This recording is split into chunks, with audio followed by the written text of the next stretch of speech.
Good morning all friends. मेरे legal advice by Shaikh Javed Mohammed advocate channel पर आपका स्वागत है। क्या पढ़ा लिखा व्यक्ति यदि डॉक्यूमेंट्स पर दस्तखत की बजाय अंगूठा लगा दे तो वैलिड माना जाएगा? या हम इसको ऐसे भी कह सकते हैं कि पढ़ा लिखा व्यक्ति वसीयत पर अंगूठा लगाए तो क्या होगा? वसीयत है या कोई भी विक्रय विलेख है, हक त्याग पत्र है, दान पत्र है, नामांतरण का कागज है, या किसी भी प्रकार का जो है कि सहमति पत्र है, अगर इस पे वो व्यक्ति साक्षर होने के बाद अंगूठा लगाए तब क्या स्थिति बनेगी? काफी महत्वपूर्ण सवाल है। कई व्यूअर्स के द्वारा भी पूछा गया था कि अगर व्यक्ति पढ़ा लिखा है तो जाहिर सी बात है, एक सवाल ये पैदा होता है कि आखिर इसने अंगूठा क्यों लगाया। तो इसके मसले पर सर्वोच्च न्यायालय ने एक लैंडमार्क जजमेंट दिया है। श्री लक्ष्मी नारायण सिंह 2021 का लैंडमार्क जजमेंट है, जिसमें सर्वोच्च न्यायालय ने महत्वपूर्ण न्याय सिद्धांत प्रतिपादित किए हैं। इस मामले में जो सरजुग सिंह थे, स्वर्गीय सरजुग सिंह, उन्होंने 14 सितंबर 1960 को एक वसीयत लिखी थी। और वसीयत लिखी थी, सॉरी, इसमें स्वर्गीय राजेंद्र सिंह जी ने 14 सितंबर 1960 को सरजुग सिंह के पक्ष में एक वसीयत का निष्पादन किया था, जो प्रदर्श P2 था। और वसीयतकर्ता की ओर से 21 अगस्त 1963 को निसंतान उनकी मृत्यु हो गई थी, वसीयतकर्ता की। अब सरजुग सिंह जी, जिनके पक्ष में वसीयत लिखी गई थी, उन्होंने उस वसीयत के आधार पर दावा किया। तब जो वसीयतकर्ता था, उनकी जो दूसरी पत्नी थी, उन्होंने उस पर आपत्ति दर्ज की, यह कहते हुए कि 2 फरवरी 1963 को पंजीकृत विलेख के माध्यम से इस वसीयत को रद्द कर दिया गया था। अब मामला ये निकल कर आया। ये मामला चलते चलते सर्वोच्च न्यायालय तक पहुंचा। सर्वोच्च न्यायालय के समक्ष ये सारी बातें रिकॉर्ड पर लाई गई कि जो वसीयत, जो सरजुग सिंह जो थे, जिनके पक्ष में ये वसीयत करके सारी संपत्ति दी गई थी, उनकी ओर से आपत्ति की गई कि जो रजिस्टर्ड पंजीकृत रद्दीकरण का विलेख है वसीयत के, इस पे एक तो सरजुग सिंह ने अंगूठा लगाया, और वसीयतकर्ता ने अंगूठा लगाया, और वसीयतकर्ता पढ़े लिखे थे, साक्षर थे, तो ये संदिग्ध है, इसको निरस्त किया जाए। दूसरी आपत्ति उन्होंने इस पर यह की कि वो लकवाग्रस्त भी थे और रजिस्ट्रार कार्यालय जा भी नहीं सकते थे, इसलिए भी ये डाउटफुल है। तो इन दो आधारों पर उन्होंने उसको चैलेंज किया कि एक तो साक्षर थे और अंगूठा लगाया, डाउटफुल स्थिति, लकवाग्रस्त थे, वह गए नहीं, ये भी डाउटफुल स्थिति, इसलिए इस पंजीकृत रद्दीकरण विलेख को निरस्त किया जाए। अब सवाल यहां निकल कर यह आया कि एक साक्षर व्यक्ति के द्वारा जो लकवाग्रस्त है, यदि अंगूठा लगाया जाता है तो उस रद्दीकरण विलेख को क्या सही माना जाएगा या नहीं माना जाएगा? अब मामला जब सर्वोच्च न्यायालय तक पहुंचा तो इसमें सर्वोच्च न्यायालय ने जो महत्वपूर्ण टिप्पणियां की हैं, उसमें एक तो सर्वोच्च न्यायालय के द्वारा बताया गया कि ये ट्रायल कोर्ट के समक्ष जब इस दस्तावेज को पेश किया गया था, तब इस पर कोई आपत्ति नहीं ली गई, ये मौन रहे, इसलिए अब अपील स्तर पर इसको चुनौती नहीं दी जा सकती।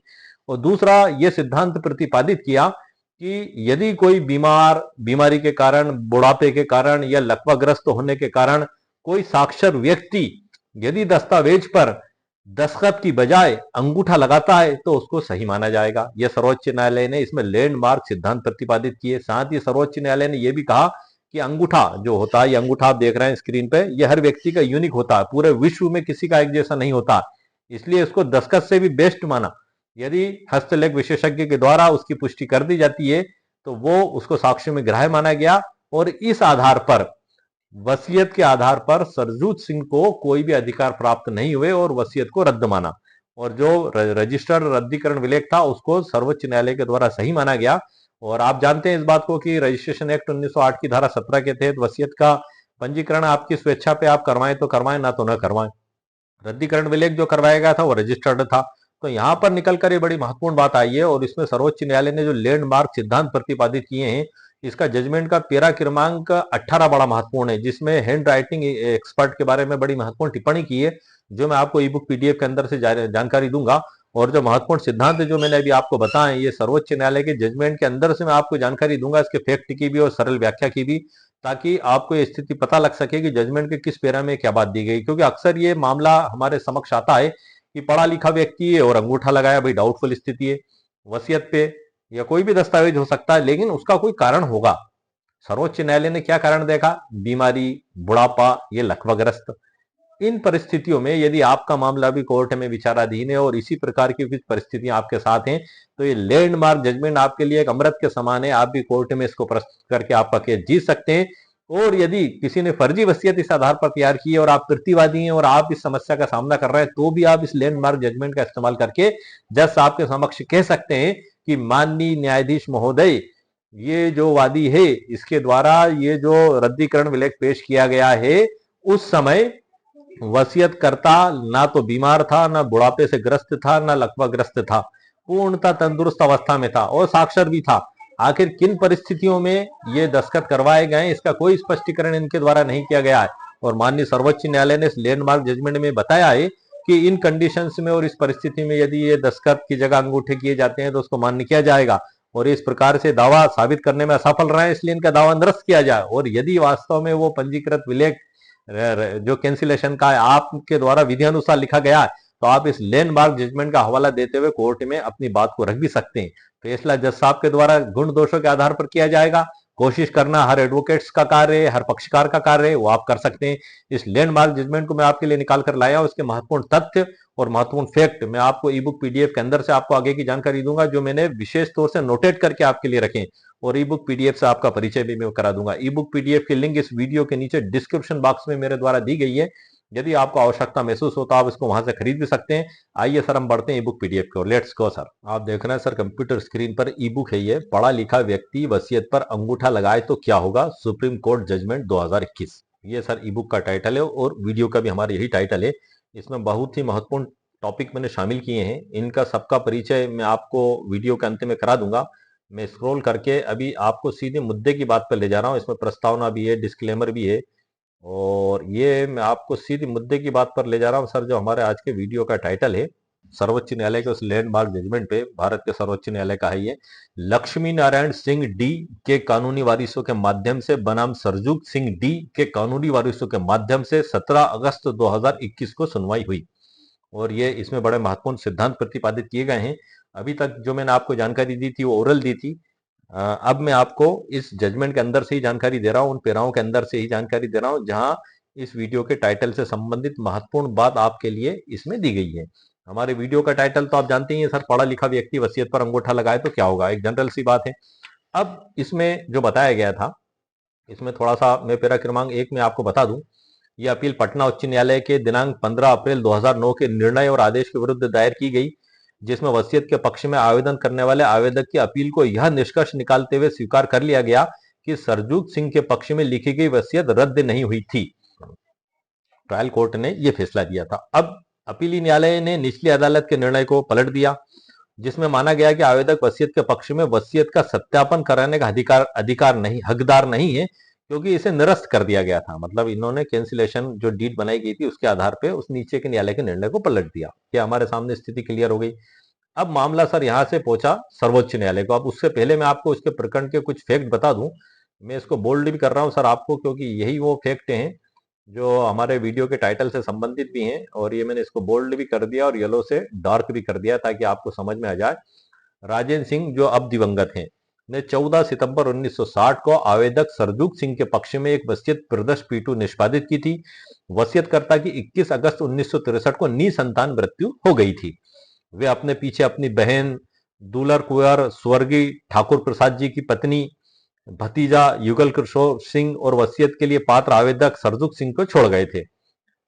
इसमें जो है कि आवेदक का कहना है कि वसीयतकर्ता की पत्नी बहुत पहले, वसीयतकर्ता की मृत्यु बहुत पहले हो गई थी, पत्नी की मृत्यु बहुत पहले हो गई थी, इसलिए निसंतान राजेश सिंह ने वसीयत प्रदर्श पीटू के माध्यम से बिहार के सारण जिले के पोजी बुजुर्ग और पोजी कंपुर जिलों में स्थित अपनी संपत्ति सरजुग सिंह के पक्ष में वसीयत कर दी थी। मतलब यहाँ पर बताया गया था जो पीछे स्वर्गीय ठाकुर प्रसाद सिंह जी की पत्नी, भतीजा युगल किशोर और वसीयत के लिए पात्र आवेदक सरजुग सिंह को छोड़ के गए थे। अब इसमें सरजुग सिंह जी द्वारा की गई वसीयत कार्रवाई यानी वसीयतनामा मामला संख्या 19/1967 में श्याम सुंदर कुएर उर्फ राजबंशी कुएर, जो स्वयं को वसीयतकर्ता की दूसरी पत्नी और विधवा बता रही थी, इन्होंने आपत्ति दर्ज की थी।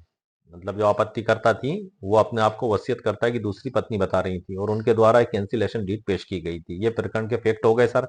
और इन्होंने जो सरजुग सिंह जी थे जिनके पक्ष में वसीयत की गई थी, उन्होंने 2 पॉइंट पे इसके चुनौती दी थी। सबसे बड़ी गलती इनसे क्या हुई थी, ये एक सीखने वाली, एक सबक वाली बात है। हम चूंकि वकालत का कार्य करते हैं, और एक आम व्यक्ति के लिए भी, यदि एक आप घर में बैठ के मेरा वीडियो देख रहे हैं तो उसको तुरंत आपको आपत्ति करना है, तुरंत चैलेंज देना है कि साहब ये फर्जी दस्तावेज है, गलत दस्तावेज है, ट्रायल स्टेज पर ही। क्यों? क्योंकि यदि आपने ट्रायल स्टेज पर उसको चुनौती नहीं दी तो आप अपीलिएट स्तर पर आप चुनौती देने का अधिकार खो देंगे। सर्वोच्च न्यायालय के द्वारा इसमें इसी महत्वपूर्ण बात को बताया गया था। इसमें जो है कि ट्रायल कोर्ट पर उसको चुनौती नहीं दी गई थी। अब आप अपीलेट स्तर पर आप चुनौती दे रहे हैं तो सर्वोच्च न्यायालय ने उसको नहीं माना। आप सर्वोच्च न्यायालय ने कहा कि आपको ट्रायल कोर्ट के स्तर पर इसको चुनौती देना थी, अब आप चुनौती देने का अधिकार खो चुके हैं। दूसरा आधार उन्होंने लकवे का बताया था और तीसरा आधार साक्षर होने के बाद भी इन्होंने अंगूठा लगाया था। तो सर्वोच्च न्यायालय ने जो इसमें महत्वपूर्ण सिद्धांत बताए गए थे, मैं उस सिद्धांतों पर अब आपको सीधा लेकर चलता हूं। ये मैंने प्रकरण के फैक्ट सर आपको जजमेंट के अंदर से पढ़ के बता दिए हैं। अब मैं इसमें सीधे लीगल फैक्ट्स की ओर लेकर चल रहा हूं। पूरा जजमेंट है सर जो मैंने इसमें लिखा हुआ है। लीगल फैक्ट, क्या साक्षर व्यक्ति का अंगूठा जाली माना जाएगा? इसमें हेडिंग में मैंने लिखा है सावधान, पढ़ा लिखा व्यक्ति भी दस्तावेज पर अंगूठा लगा सकता है। यह सर्वोच्च न्यायालय के द्वारा बताया गया है। इसमें सुप्रीम कोर्ट ने जो 3 पॉइंट बताए थे, अंगूठा बनाम हस्ताक्षर। अंगूठे का निशान इंसान की सबसे अद्वितीय पहचान है, इसकी नकल करना, जालसाजी करना नामुमकिन है, सर्वोच्च न्यायालय ने बताया। दूसरा मामला जो सर्वोच्च न्यायालय ने बताया, बीमारी या बुढ़ापा। अगर कोई व्यक्ति साक्षर है, एजुकेटेड है, पढ़ा लिखा है, एमए, एमफिल, बीए, एलएलबी या कुछ भी है, एमबीबीएस डॉक्टर है, पढ़ा लिखा है, ग्रेजुएट है, साक्षर है, लेकिन लकवा, कमजोरी या अन्य बीमारी के कारण हस्ताक्षर नहीं कर सकता है तो उसका अंगूठा लगवाना पूरी तरह वैलिड है। ये सर्वोच्च न्यायालय के द्वारा इसमें बताया गया और हर जगह लागू है। यह नियम सिर्फ वसीयत पर ही नहीं बल्कि रजिस्ट्री, विक्रय विलेख, दान पत्र, बैंक फार्म, शपथ पत्र सभी जगहों पर ये लागू होता है। क्यों? क्योंकि यदि वहां पर ये कंडीशन मौजूद है तो वहां पर ये सर्वोच्च न्यायालय के सिद्धांत अप्लाई माने जाएंगे। लेकिन ये फैसला मुख्यतः वसीयत के संबंध में दिया गया है। कोर्ट में केवल अंगूठे के आधार पर दस्तावेज को फर्जी नहीं कहा जा सकता, बशर्ते फिंगरप्रिंट एक्सपर्ट उसकी पुष्टि कर दें। और इसमें जो महत्वपूर्ण एक बात आई थी निकलकर, इस केस का जो पूरा सार है, सरजुग सिंह का जो तर्क था कि उन्होंने ये दलील दी थी, जो मैं आपको मौखिक 2 बार तो बता चुका हूं, एक बार मैं और बता देता हूं जो रिटर्न में लिखा है कि वसीयतकर्ता राजेंद्र सिंह साक्षर पढ़े लिखे थे तो उन्होंने रद्दीकरण विलेख पर अंगूठा क्यों लगाया? वह लकवाग्रस्त थे इसलिए वह रजिस्ट्री ऑफिस जा ही नहीं सकते थे, इसलिए रद्दीकरण फर्जी है और असली वसीयत बहाल रहनी चाहिए, ये उन्होंने उसमें आपत्ति ली थी। सुप्रीम कोर्ट ने इसने जो बताया कि अंगूठे के निशान की महत्वता, कोर्ट ने इसमें माना, जो सुप्रीम कोर्ट ने हाई कोर्ट के फैसले को पलट दिया और वसीयत को रद्द ही माना। इसके पीछे कोर्ट ने 2 बहुत महत्वपूर्ण कारण दिए कि अंगूठे के निशान की पहचान। कोर्ट ने कहा कि अंगूठे का निशान इंसान की अकाट्य पहचान है, हस्ताक्षर बदले जा सकते हैं या उनकी नकल की जा सकती है, लेकिन अंगूठे के निशान की जालसाजी लगभग असंभव है। अगर एक साक्षर व्यक्ति भी अंगूठा लगाता है तो केवल इस आधार पर उसे फर्जी नहीं कह सकते, खासकर जब एक्सपर्ट OW3 ने उसे असली प्रमाणित कर दिया हो। आपत्ति दर्ज न करना, यह सबसे महत्वपूर्ण बिंदु है। जब ट्रायल कोर्ट में रद्दीकरण विलेख प्रदर्श PC पेश किया गया था तब सरजुग सिंह के वकील ने प्रमाण के तरीके, मोड ऑफ प्रूफ पर कोई आपत्ति नहीं की। कानून कहता है कि अगर आपने निचली अदालत में आपत्ति नहीं की तो आप अपील हाई कोर्ट या सुप्रीम कोर्ट में यह नहीं कह सकते कि मूल दस्तावेज पेश नहीं किया गया। तो वसीयत को सही क्यों माना सर? मुख्य बिंदु, अगर आप सोच रहे होंगे कि पढ़ा लिखा व्यक्ति अंगूठा लगा सकता है तो वसीयत को सही माना जाना चाहिए था, लेकिन यह वसीयत और रद्दीकरण 2 अलग अलग दस्तावेज थे। इसमें वसीयत यह सही थी, रद्दीकरण सरजुग सिंह इसे फर्जी कह रहे थे। सुप्रीम कोर्ट ने माना कि रद्दीकरण वाला दस्तावेज असली है क्योंकि अंगूठा मिल गया था और साक्ष्य प्रक्रिया सही थी, इसलिए पहले वाली वसीयत अपने आप में खत्म और रिवोक्ड हो गई थी। इसमें जो पावर पॉइंट आ गए सर निकल के कि अगर कोई वसीयत करता बीमार है या लकवे से ग्रस्त है तो उसका अंगूठा लगवाना सुरक्षित है। हस्ताक्षर पर सवाल उठ सकते हैं, लेकिन एक्सपर्ट द्वारा प्रमाणित अंगूठे के निशान को सुप्रीम कोर्ट भी अकाट्य साक्ष्य मानता है। इसमें निष्कर्ष भी अंत में दिया गया और जजमेंट की जो सबसे महत्वपूर्ण लाइन है, इन लाइनों में आप जो है कि सर्वोच्च न्यायालय के संबंध में जो बताया गया था मैं उसके बारे में बता रहा हूं। अंगूठे के निशान की अद्वितीयता, साक्षर व्यक्ति और अंगूठा और साक्ष्य पर आपत्ति का नियम, ये सभी कुछ मैंने इस बुक के अंदर लिख दिया है। सबक भी लिख दिया सर मैंने इसमें। और ये इसमें मैंने एक सवाल करके एक जानकारी और लिखी है कि यह सिर्फ वसीयत पर ही लागू है सर क्या? नो सर, ये हर उस जगह पर लागू है जहां इस प्रकार की कंडीशन और फैक्ट हैं। यदि इस प्रकार का व्यक्ति जो उस समय बीमारी, बुढ़ापा या लकवाग्रस्त होने के कारण दस्तखत नहीं कर सकता, यदि वो रजिस्टर्ड विक्रय विलेख पर भी अंगूठा लगाता है, हक त्याग पत्र, दान पत्र, हिबानामा या इसके अलावा जो भी ट्रांसफर के डॉक्यूमेंट्स हैं तो उसको कानूनी रूप से सही माना जाएगा। लेकिन हालात निकल कर यहाँ आते हैं, वो इस स्थिति में माना जाएगा जो सर्वोच्च न्यायालय ने जजमेंट में दिया है। मैं आपको आगे बढ़ने से पहले बता दूं, क्योंकि 2021 का लैंडमार्क जजमेंट है ये, और ये मामला इनका था सर 1960 के समथिंग। स्वर्गीय राजेंद्र सिंह जी ने 14 सितंबर 1960 को सरजूग सिंह के पक्ष में वसीयत की थी, 1960, और ये चल रहा है 2026। मतलब आप मान सकते हैं 60 से 70, 80, 90, 100, मतलब दो 20, 40, और मतलब लग 50, 66 साल पहले का मामला है। लेकिन आपको ये पता होगा कि उस समय जो रजिस्ट्रियां होती थी या वसीयतनामे होते थे, ये सब ऑफलाइन ही होते थे, तो वहां पर फिजिकली दस्तखत किए जाते थे, फिजिकली अंगूठे लगाए जाते थे। तो ये मामले अब मिलना मुश्किल है। क्यों मिलना मुश्किल है? क्योंकि अब ऑनलाइन रजिस्ट्रेशन हो गया। अब लगभग मध्य प्रदेश के अलावा भी ऑल इंडिया में रजिस्ट्रियां भी ऑनलाइन होती हैं, और सिग्नेचर जो है वो भी डिजिटल होते हैं। डिजिटल 3 तरीके से होते हैं। कौन कौन से? एक तो फिंगरप्रिंट के जरिए, जो मशीन रहती है उस पर अंगूठा लगाया जाता है और उसके जरिए डिजिटल सिग्नेचर हो जाते हैं। दूसरा होता है आइरिस, एक मशीन होती है जिसको आंखों पर लगाया जाता है, उससे भी डिजिटल सिग्नेचर हो जाते हैं। तीसरा होता है फेस रीडिंग, की फेस रीडिंग ली जाती है और उससे भी डिजिटल सिग्नेचर हो जाते हैं। 3 तरीके इजाद हो चुके हैं सर। पहले रजिस्ट्री ऑफलाइन जो होती थी, वहां पर हाथ से लिखा जाता था दस्तखत और अंगूठा लगाया जा सकता था। अब जो ये 2014 से तो सर मैं ही देख रहा हूँ ऑनलाइन व्यवस्था सब जगह हो चुकी है, लेकिन 2014 से पहले जो ऑफलाइन रजिस्ट्री होती थी वहां पर ये समस्या आज भी मौजूद है। और जो मुकदमे वो उस समय के हैं वो आज भी अदालतों में चल रहे हैं। तो आपको ये लैंडमार्क जजमेंट वहां बड़ा फायदा दिलाएगा। ये उन रजिस्ट्रेशनों में ये समस्या अब आएगी ही नहीं जो ऑनलाइन की गई है। क्यों नहीं आएगी? यदि आपने ऑनलाइन वसीयत का रजिस्ट्रेशन करवाया तो आपके सभी काम डिजिटल ही होना है, वहां पे आपका थंब डिजिटल होना है, सब कुछ सिग्नेचर डिजिटल ही होना है। तो अब आपको कोर्ट में इस प्रकार के तो मामले का सामना करना ही नहीं पड़ेगा, क्योंकि ये समस्या उत्पन्न ही नहीं होगी। भाई अंगूठा कोई फिजिकली लगाएगा नहीं कागज पर, वो तो थंब मशीन पर लगाएगा व्यक्ति, और उससे डिजिटल सिग्नेचर उसके होंगे उस पर। तो ये वाली समस्या अब नहीं आएंगी, लेकिन वसीयत में आ सकती हैं। क्यों? क्योंकि वसीयत 3-4 प्रकार से की जा सकती है। होलोग्राफिक, हाथ से लिखकर किसी ने घर पे रख ली है, अंगूठा लगा दिया, या टाइप करवा ली, उस पर अंगूठा लगा दिया, नोटरी वकील साहब से नोटरी करवा ली, ठीक है सर। रजिस्टर ऑफिस में गया, वहां अंगूठे का काम डिजिटल सिग्नेचर के रूप में हो जाएगा। अंगूठा अंगूठा तो वो लगाएंगे, लेकिन वो डिजिटल सिग्नेचर के रूप में साइन हो करा जाएगा डॉक्यूमेंट्स पे। तो डिजिटल सिग्नेचर में प्रॉब्लम नहीं आना। लेकिन यदि आपने इसको हस्त लिखित या नोटरी वकील साहब से करवाया और उस पर अंगूठा लगाया, तब उसको चुनौती भी दी जा सकती है। तब ये लैंडमार्क जजमेंट आपके बड़ा काम का है। यदि वो कंडीशंस और परिस्थितियां इस प्रकार की हैं कि वो व्यक्ति बीमार है, बुढ़ापे के कारण, लकवाग्रस्त होने के कारण हाथ उसके धूज रहे हैं, वो दस्तखत नहीं कर पा रहा है, तो अंगूठा लगा सकता है। भले ही वो साक्षर है, ग्रेजुएट है, पढ़ा लिखा है। सर्वोच्च न्यायालय ने इस लैंडमार्क जजमेंट में यही बताया है। दूसरी बात है, विपक्षी के लिए सीखने वाली बात यह है कि उसको प्राइमा फेसी ट्रायल कोर्ट में ही अगर उसने आपत्ति नहीं ली तो अपीलेट स्तर पर उसको चुनौती वो नहीं दे सकेगा। तो आज के इस लैंडमार्क जजमेंट में बड़ी महत्वपूर्ण बातें निकलकर हमारे सामने आई हैं। अब मैं आगे की कुछ और महत्वपूर्ण बात जानकारियां और ई बुक से परिचय आपको वीडियो ई बुक पीडीएफ के अंदर से करा देता हूं। आइए सर, लेट्स को। आप देख रहे हैं सर, ये पूरी ई बुक पीडीएफ ये, इससे मैं आपका परिचय करा देता हूं। ये इसमें मैंने पूरे जजमेंट की सरल व्याख्या भी की है, और इसमें ट्रायल कोर्ट ने जो है कि वसीयत को रद्द माना था, और फिंगरप्रिंट एक्सपर्ट OW3 ने पुष्टि की कि अंगूठे का निशान असली था और वसीयतकर्ता स्वस्थ थे। मतलब जो कैंसिलेशन जो डीड उन्होंने तैयार की थी, उसके बारे में फिंगरप्रिंट एक्सपर्ट ने बयान दिए थे उनके स्वस्थ होने के और अंगूठे के निशान के असली होने से। इस कारण से ट्रायल कोर्ट ने वसीयत को निरस्त मान लिया था। पटना उच्च न्यायालय ने वसीयत वैध मान ली थी। कोर्ट ने माना था कि लकवाग्रस्त व्यक्ति का ऑफिस जाना असंभव था, मूल रद्दीकरण विलेख पेश नहीं किया गया था। सर्वोच्च न्यायालय के द्वारा हाई कोर्ट का फैसला रद्द कर दिया गया और ट्रायल कोर्ट के फैसले की पुष्टि की गई। ट्रायल कोर्ट के फैसले को बहाल किया और वसीयत को रद्द माना। और जो यूनिक एक यूनिक ऑफ फिंगरप्रिंट्स के बारे में बताया था, जो मैंने आपको बता चुका हूँ, ये सब कुछ मैंने इसके अंदर लिखा हुआ है। इसमें प्रतिपादित सिद्धांत भी सर मेरे द्वारा लिए गए। और यहाँ से फिर हमारा होता है अध्याय 1, वसीयत क्या है। धारा 59 और 63 ये बड़ी महत्वपूर्ण है।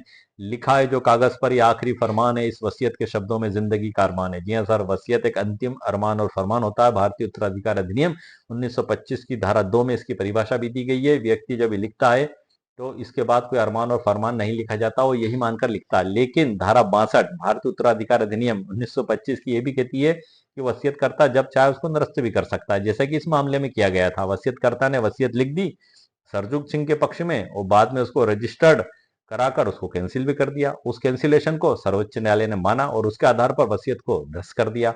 यदि आपका मामला भी इस प्रकार का है तो आप लैंडमार्क जजमेंट का फायदा आप उठा सकते हैं।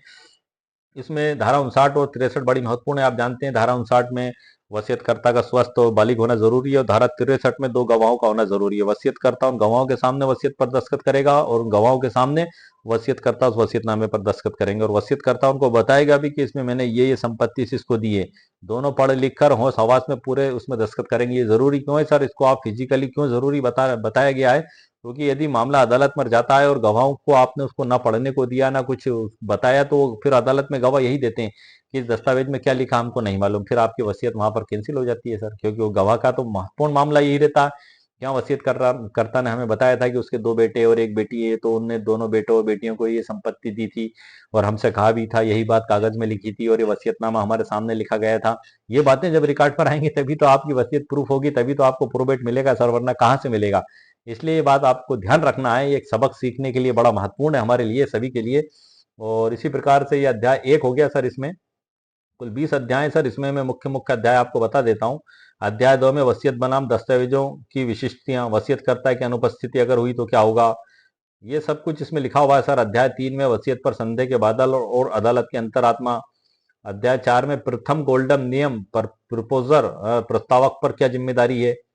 और अध्याय 5 में द्वितीय नियम तैयार मना स्थिति साउंड माइंड के बारे में बताया गया है। अध्याय 6 में अदालत के संबंध में महत्वपूर्ण दिशा निर्देश जो अदालत देगी। संदिग्ध परिस्थितियों के बारे में अध्याय 7 में है। और अध्याय 8 में लाभार्थी की सक्रिय भूमिका एक्टिव पार्टिसिपेशन ऑफ बेनिफिशरी, उसके बारे में सर बताया गया है। और अध्याय 9 में धोखाधड़ी अनुचित प्रभाव और दबाव के बारे में बताया गया है। अध्याय 10 में एक्सपर्ट ओपिनियन धारा 45 और 47 के बारे में बताया गया है। अध्याय 12 में वसीयत का पंजीकरण के बारे में बताया गया है। अध्याय 13 में साइटेशन अयंगर केस का प्रभाव, ये इस पे मैंने स्पेशल वीडियो भी बनाया है कि वसीयत को साबित करने के 3 गोल्डन रूल्स, उसमें से अयंगर जो है साइटेशन लैंडमार्क जजमेंट, इसके हवाले से मैंने बताया कि किस प्रकार से आप वसीयत को साबित कर सकते हैं कोर्ट में। वो वीडियो भी मेरे चैनल पर अपलोडेड है, उसकी ई बुक भी उसी वीडियो के नीचे डिस्क्रिप्शन बॉक्स में मौजूद है। यदि आपको आवश्यकता महसूस हो तो आप वीडियो मेरे चैनल पर देख सकते हैं। ये अध्याय सर 13 हो गया हमारा। इसी प्रकार से अध्याय नंबर 14 जो आता है सर, निचली अदालत बनाम उच्च न्यायालय। और अध्याय क्रमांक 16 आता है, दस्तावेज खुद नहीं बोलते, उन्हें गवाहों के जरिए बुलवाना पड़ता है। एक अध्याय 15 भी है सर बीच में, नजरा शजरा और वंशावली का महत्व, इसके बारे में लिखा गया है। 16 के बाद आता है सर हमारा अध्याय नंबर 17 आता है। 17वें अध्याय में भी महत्वपूर्ण जानकारियां दी गई हैं, मैं स्क्रॉल करके आपको ले जा रहा हूँ। ये सब कुछ जानकारियां इसमें दी गई हैं, आप देख रहे हैं। और ये 17 अध्याय आ गया, वसीयत प्राप्त करने के 50 गलत या संदिग्ध तरीके, 4 सुप्रीम कोर्ट लैंडमार्क जजमेंट सहित। इस पे स्पेशल वीडियो भी बना चुका हूँ और इसकी ई बुक भी सर मैं लिख चुका हूँ, लेकिन वो महत्वपूर्ण फैक्ट मैंने इस ई बुक में भी शामिल किए हैं। पिछली कई ई बुकों के महत्वपूर्ण जो पॉइंट हैं वो मैंने इसमें शामिल किए हैं। और 17 के बाद सर फिर ये पूरा 17वां अध्याय चल रहा है, और यहाँ से होता हमारा ये लैंडमार्क जजमेंट है। ये वेंकटाचला अयंगर बनाम BN थिमजम्मा और अन्य, 13 नवंबर 1958 का है सर। इस पे मैं एक स्पेशल वीडियो भी बनाऊंगा। हालांकि मैंने इसके बारे में संपूर्ण जानकारी इसमें ई बुक PDF में लिख भी दी है, और ऐसे भी मैंने वीडियो में पूरी जानकारी दी है। ये सभी अध्याय इसमें मौजूद है। और उसके बाद फिर अंत में आता है सर हमारा समापन आता है इसमें। ये आप देख रहे हैं, ये अध्याय यहाँ पर चालू होता है। ये एक मिनट सर, मैं आप ये पूरा स्क्रॉल करके सर मैं ले जा रहा हूँ, आप देख रहे हैं। ये शपथ पत्र का ड्राफ्ट आ गया सर। ये धारा 65 ये 68 के तहत अनुमति हेतु आवेदन की ड्राफ्ट है ये, कि गवाहों के जो साइन है, गवाह मुकर गए, लापता हो गए, तब हम कैसे साबित करेंगे उसको, तो उसके लिए अनुमति लेना होगी कोर्ट से। 68 भारतीय साक्ष्य अधिनियम 2023 के तहत आवेदन की ड्राफ्ट, उसके साथ लगने वाले शपथ पत्र की ड्राफ्ट, मुख्य परीक्षण जिरा, उसका कैसे आप मुख्य परीक्षण कराएंगे, जिरा कैसे कराएंगे, ये सब कुछ मैंने इसमें दिया हुआ है। सरल उदाहरणों के साथ इसको मैंने इसमें समझाया है। और ये अध्याय 20 में आता है सर, कोर्ट में वसीयत पर अंगूठा अब्लिक हस्ताक्षर की जांच हेतु एक्सपर्ट को बुलाने का आवेदन। इसकी पूरी ड्राफ्ट भी सर इसके अंदर मेरे द्वारा दी गई है, और ये सब कुछ इसमें दिया गया है सर, जो पूरा ई बुक PDF में मौजूद है। पेज इसमें समथिंग 287 पेज मौजूद हैं, लेकिन जब इसको PDF के रूप में बनाया जाता है तो पेज कुछ कम हो जाते हैं। तो आज के वीडियो में सर मैंने आपको हमारा जो वीडियो का टाइटल है कि क्या साक्षर व्यक्ति का अंगूठा जाली माना जाएगा, या पढ़ा लिखा व्यक्ति वसीयत पर अंगूठा लगाए तो क्या होगा, इस टाइटल पर मुकम्मल कानूनी जानकारी सर्वोच्च न्यायालय के लैंडमार्क जजमेंट के तहत आपको प्रदान कर दी है कि यदि वसीयतकर्ता बुढ़ापे के कारण, बीमारी के कारण, लकवाग्रस्त होने के कारण, साक्षर होने के बावजूद भी दस्तावेज पर, चाहे वो दस्तावेज वसीयत के अलावा कुछ भी हो, दस्तखत की बजाय अंगूठा लगाता है तो उसको सही माना जाएगा। सर्वोच्च न्यायालय ने ये लैंडमार्क जजमेंट दिया है। यदि आपका मामला भी इसी प्रकार संबंधित है तो ये आपके लिए बड़ा ही महत्वपूर्ण लैंडमार्क जजमेंट है। ये वादी और प्रतिवादी दोनों के लिए सर मेरा वीडियो। यदि आपके द्वारा सही तरीके से सारी कार्रवाइयां की गई हैं, कैंसिलेशन डीड बनाई गई है और वसीयत करता है कि अंतिम इच्छा भी यही है कि इसको निरस्त कर दिया जाए, तब आप बिल्कुल सर इस जजमेंट का फायदा उठा सकते हैं। या यदि किसी ने ये कार्य फर्जी तरीके से किया है और दावा लगा दिया उस वसीयत के आधार पर, प्रतिवादी इसको कह सकता है कि सर इस तरीके से लैंडमार्क जजमेंट के आधार पर इसको प्रूफ नहीं किया गया, ये इसमें कमियां हैं। तो ये आप दोनों के लिए बड़ा फायदेमंद है ये जजमेंट। और ये सारी जानकारी जो मैंने आपको वीडियो में दी है, ये रिटर्न रूप से इस ई बुक पीडीएफ के अंदर मौजूद है। और उसके अलावा भी बहुत कुछ मौजूद है जो 20 अध्यायों में शामिल है। पिछली ई बुक के भी जो मुख्य मुख्य नोट्स हैं वो मैंने इस ई बुक पीडीएफ के अंदर शामिल किए हैं। इस ई बुक की लिंक वीडियो के नीचे डिस्क्रिप्शन बॉक्स में मेरे द्वारा दे दी गई है। 299 रुपए, 299 रुपीज मात्र इसकी कीमत मेरे द्वारा रखी गई है। यदि आपको आवश्यकता महसूस होती है तो आप इसको खरीद भी सकते हैं। खरीदने का तरीका क्या होगा सर? वीडियो के नीचे जो डिस्क्रिप्शन बॉक्स होता है वहां पर ई बुक डाउनलोड लिखा दिखाई देगा, एक लिंक दिखाई देगी। जब आप लिंक पर क्लिक करेंगे तो मेरी वेबसाइट पर पहुंच जाएंगे। वहां पर आपको आपका नाम, उपनाम, ईमेल आईडी और मोबाइल नंबर लिखना होगा। ईमेल आईडी आप सही लिखें, गलत लिखेंगे तो आपको ई बुक प्राप्त नहीं होगी, क्योंकि ये आपकी ईमेल आईडी पर ही मैसेज होने के बाद आएगी। जैसे ही आप भुगतान करेंगे आपकी ईमेल आईडी पर एक मैसेज आएगा, वहां पर आपको डाउनलोड लिखा दिखाई देगा। जब आप डाउनलोड पर क्लिक करेंगे तो आपके मोबाइल पर डाउनलोड हो जाएगी। कंप्यूटर, मोबाइल, स्मार्टफोन, आप जहां चाहें इसको डाउनलोड कर सकते हैं, इसको पढ़ सकते हैं। और यदि आपका मामला इसी प्रकार से कोर्ट में विचाराधीन है तो इसमें बताए गए कानून और लैंडमार्क जजमेंट को आप कोर्ट में पेश कर सकते हैं। इसको पेश नहीं कर सकते क्योंकि एक पीडीएफ है सर, ये आपके स्वयं के उपयोग के लिए, लेकिन इसके अंदर बताए गए कानून, लैंडमार्क जजमेंट ओरिजिनल बुक में से निकालकर आप कोर्ट में जज साहब के समक्ष पेश कर सकते हैं। इसमें जो महत्वपूर्ण जानकारियां दी गई हैं, इसको सरल उदाहरणों से जो समझाया गया, ये विभिन्न कानूनों का एक संग्रह है सर। इसको मैं प्रॉब्लम सॉल्यूशन ई बुक इसलिए कहता हूं क्योंकि एक निश्चित मुद्दे को फोकस करके उस समस्या को हल करने के लिए तैयार की जाती है ई बुक्स मेरे द्वारा। और ये आपको किसी भी किताब में नहीं मिलेगा। मैं आपको पहले भी कई बार इस बारे में बता चुका हूं। ये आप देख रहे हैं भारतीय उत्तराधिकार अधिनियम 1925। इसमें इस प्रकार से फोकस करके एक निश्चित समस्या को हल करने का रास्ता इसमें नहीं दिखाया गया है। इसमें सब कुछ दिया है, लेकिन आपकी प्रॉब्लम कैसे हल होगी, उसी समस्या को हल करने के लिए मैं पीडीएफ आप लोगों के लिए बनाता हूं और वीडियो भी बनाता हूं कि यदि आप इस प्रकार की समस्या से जूझ रहे हैं और आपका भी मामला कोर्ट में विचाराधीन है तो आप उस मसले को कैसे हल कर सकते हैं, उस समस्या को आप कैसे हल कर सकते हैं। वीडियो बनाने का असल मकसद यही है सर, क्योंकि यदि आपको सिर्फ धारा पढ़कर बता दी जाए तो आपकी किस काम की, लेकिन उसका उपयोग आप किस प्रकार से कर सकते हैं, उस कानून का, उस न्याय दृष्टांत का आपके जीवन में आपकी समस्याओं को हल करने के लिए, उस चीज को मद्देनजर रखते हुए ही मेरे द्वारा सर वीडियो बनाया जाता है और ई बुक पीडीएफ लिखा जाता है। इसलिए ये प्रॉब्लम सॉल्यूशन ई बुक स्टोर के नाम से ही मैंने इसका नाम भी रखा है। तकरीबन 280 के करीब ई बुक्स में वहां पर अपलोड कर चुका हूं। कई लोगों की समस्या को सॉल्यूशन के लिए मेरे द्वारा वहां पर अपलोड की जा चुकी हैं। आप मेरी वेबसाइट पर भी जा सकते हैं, उसी के नीचे ई बुक स्टोर के नाम से एक लिंक दिखाई देगी, आप उस पर क्लिक करेंगे तो सीधी वेबसाइट पर पहुंच जाएंगे। वहां सारी ई बुक पीडीएफ आपको मिल जाएंगी। आप उसमें पढ़ ले, उसका टाइटल, उसका डिस्क्रिप्शन पढ़ लें और फिर मेरे चैनल पर जाकर उस वीडियो को आप देख लें पूरा। उसके बाद आप उसको परचेज भी कर सकते हैं। वीडियो देखने का मैं क्यों कहता हूं सर, क्योंकि मैं वीडियो के अंदर पूरी जानकारी उस ई बुक पीडीएफ के अंदर से ही देता हूं और उस ई बुक पीडीएफ से परिचय भी करा देता हूं।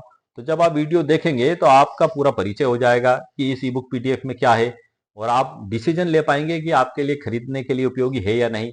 जब आप देख लेंगे पूरा कि इसके अंदर क्या है और आपको लगता है आपके लिए उपयोगी, तभी आप खरीदेंगे और यही आपको पीडीएफ के रूप में प्राप्त भी होगी। तो वीडियो में जानकारी ई बुक के अंदर से देने का असल मकसद यही है कि आप पहले देख लें, सोच लें, समझ लें और लगता है आपको आपके लिए उपयोगी, तभी आप खरीदी करें। वरना मैं सारी जानकारी बिना ई बुक पीडीएफ में से दिए भी आपको सर ऐसे भी बता सकता हूँ। जब मैं ऐसे बताऊंगा और जब आप मेरी वेबसाइट पर खरीदने जाएंगे तो वहां पर ये कुछ नहीं दिखाई देगा जो मैं वीडियो के अंदर उसके अंतर वस्तुएं आपको बताता हूँ, पूरी ई बुक ही दिखा देता हूँ सर मैं। वहां पर सर आपको सिर्फ डिस्क्रिप्शन दिखाई देगा उसका। और जब आप 299 रुपए का भुगतान करेंगे, जब आपकी ईमेल आईडी पर आएगा तब आप उसको पढ़ पाएंगे। मैं पहले ही आपको पढ़ा देता हूँ, कारण क्या है बताने का, ताकि आप देख लें, सुन लें, समझ लें। अगर आपको लगता उपयोगी है तो आप परचेस करें, वरना ना करें। तो आज के वीडियो में सर मैंने आपको हमारे वीडियो के जो आज का टाइटल है उसमें मुकम्मल कानूनी जानकारी प्रदान कर दी है। उम्मीद है आपको मेरा वीडियो पसंद आया होगा। मेरे वीडियो को आप लाइक भी करें, शेयर भी करें और सब्सक्राइब भी करें। ओके, शुक्रिया, थैंक यू सर।